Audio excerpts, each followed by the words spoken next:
My name is Habtam Safi Makonnen. I am Ethiopian.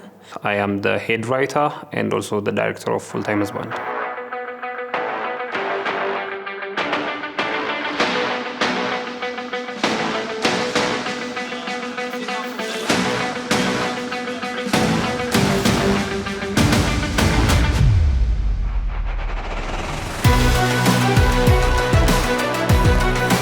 My name is Ivy Wangui. I'm from Kenya, and I was one of the writers for The Full-Time Husband, and I was the producer for both Somewhere in Kole and Full-Time Husband. Hi, my name is Drif Balikudembe Joseph. I was a co-director for Full-Time Husband, second camera SC, DIT, and editor for Somewhere in Kole. My name is Colin Sambaka, and I was the DP of Full-Time Husband. I used lighting, camera movements and framing to achieve the desired look and feel of the film. I also worked closely with the directors to make sure that we achieved what we needed in the Full-Time Husband. When I develop a film concept, I always start by developing a character, especially the lead character that will carry the story for my movie.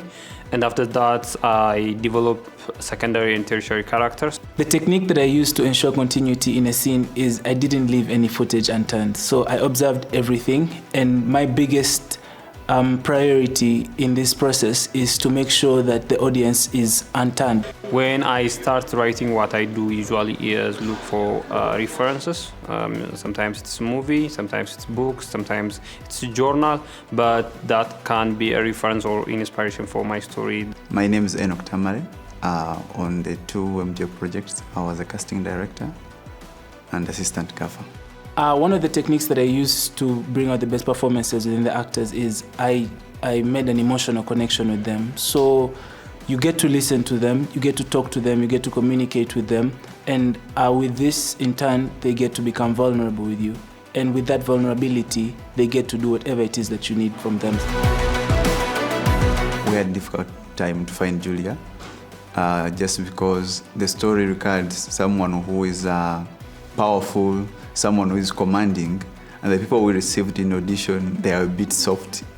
They couldn't match what the character and the role required, and some of them were young. And another thing, of course, it was a budget issue. We couldn't really go to the people we thought that they fit the role. We couldn't manage to lock them. It took us I think a full week to lock one person. My name is Merat Oreda, and I'm the production designer for Full-Time Husband. Full-Time Husband has a lot of location, so that means a lot of set designs to be achieved. That is one of the challenge. And the second one is we were short-staffed. We were two of us in terms of set design and art direction. Both films, Somewhere in Kole and Full-Time Husband, they were heavy on production design. There's a lot that we needed to hire and also purchase. And at this point, location was also very big. My name is Mrira Brian from Kenya, PD 001. And I worked as a production designer in both films, Full-Time Husband and Somewhere in Kole.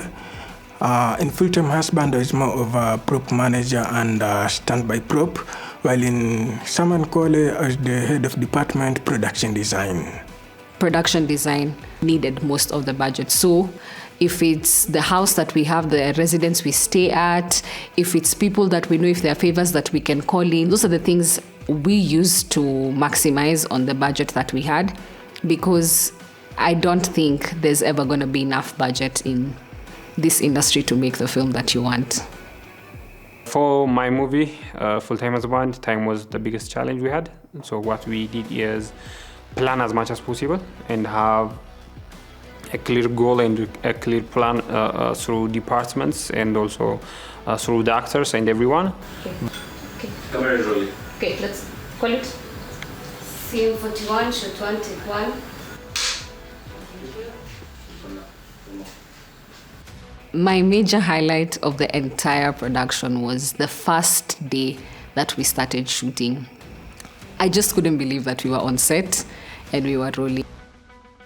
In general, if I had one thing to say is I'd say watch out world, here we come. We're 20 students, we came in at the beginning of the program, very oblique to the art of film, Some of us had a little bit of experience, but after these 10 months, I have no doubt that the remaining 19 students, plus myself, making us 20, are going to conquer the film space, the TV space, in ways that the industries in all these countries in East Africa aren't ready for. So I'm really excited to work with all these talented individuals and to make magic and to propel African stories further.